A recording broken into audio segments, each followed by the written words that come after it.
பொன்னி ரூமுக்கு வரும்போது சக்தி ரொம்ப டென்ஷன்லேயே உட்காந்துருக்காரு. என்னாச்சு சக்தி, என்கிட்ட சொன்னால் தானே நான் ஏதாவது செய்ய முடியும் அப்படின்னதும், இல்லை எப்போவுமே தலைவலி உடனே போயிடும், இந்த மெயில் அனுப்பாததும் அப்பாவுக்கு உடம்பு சரியில்லாததெல்லாம் நினச்சி பார்த்து எனக்கு தலைவலி போகவே மாட்டேக்குது பொன்னி அப்படின்னு சொன்னதும், சரி அதுக்கு எதாவது பண்ணலாம் சக்தி, நீங்கள் எதுவும் நினச்சிக்காதீங்க அப்படின்னதும், சரி உன்ட்ட ஏதாவது தைலம் இருந்தால் வந்து தேய்ச்சி விடு பொன்னி அப்படின்னு கேட்குறாங்க சக்தி. உடனே பொன்னி எடுத்து வந்து தைலம் தேய்ச்சி விடுறாங்க.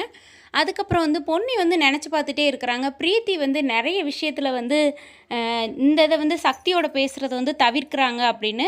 என்னென்னா ஃபஸ்ட்டு வந்து கொடைக்கானல் போகிறப்போ வந்து ட்ரிப்பு தனியாக போங்கன்னு சொல்லும்போது, இல்லை நம்ம வந்து அங்கே போய் பொட்டிங் போடலான்னு சொல்லி இவங்களோட இதை வந்து தனியாக போகிறத தடுத்ததை நினச்சி பார்க்குறாங்க பொன்னி. அது மட்டும் இல்லாமல் அன்டைமில் வந்து ரூமை வந்து யாரோ தட்டுறாங்கன்னு வேகமாக வந்து இவங்க தனிமையில் இருக்கக்கூடாதுங்கிறதுக்காக பண்ணுறத வந்து பொன்னி நினச்சி பார்க்குறாங்க.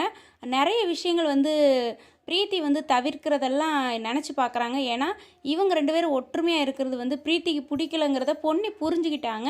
இப்படி தாங்க நிறைய விஷயங்கள் வந்து பொன்னி வந்து மைண்டில் நினைக்கிறதெல்லாம் இந்த வாட்டி எபிசோடில் போடுறாங்க. அடுத்த வாரம் இப்படி தாங்க போகுது. பொன்னி வந்து பிரீத்தியை புரிஞ்சுக்கிட்டாங்க. இவங்க வந்து சக்தியும் நானும் சந்தோஷமாக இருக்கிறது பிரீத்திக்கு பிடிக்கல, அவங்க அதனால தான் நிறைய விஷயங்கள் வந்து தடுத்துட்ருக்குறாங்க. அன்றைக்கி கூட நம்ம ஹாஸ்பிட்டலில் வந்து அவங்க அப்பாவையும் அம்மாவையும் நம்ம பார்த்தோம், பிரீத்தியும் சேர்த்து வச்சு பார்த்தோம். ஏதோ ஒரு பிளானில் தான் அந்த வீட்டில் வந்து அவங்க தங்கியிருக்கிறாங்க அப்படின்ட்டு நிறைய விஷயங்கள் வந்து மனசில் எடுத்து எடுத்து பார்த்துட்டு பொன்னி வந்து ரொம்ப ப்ரில்லியண்ட்டாக யோசிச்சுட்டு இருக்கிறாங்க. இப்போ தாங்க பொன்னி வந்து பிரீத்தியை நல்லா புரிஞ்சுக்கிட்டாங்க. இனிமேல் வந்து எல்லா விஷயத்துலேயும் பொன்னி வந்து சக்திகிட்ட பேசும்போது பிரீத்தி ஏதாவது சொன்னால் கண்டிப்பாக பொன்னி வந்து அதுக்கு ஏதாவது மறுப்பு சொல்லிடுவாங்க. ஏன்னா பிரீத்தி வந்து வேணும்னே செய்கிறாங்கன்னு பொன்னி புரிஞ்சுக்கிட்டாங்க. அடுத்த வாரம் எபிசோடெலாம் இப்படி தாங்க போகுது. பிடிச்சிருந்தா ஒரு லைக் கொடுங்க.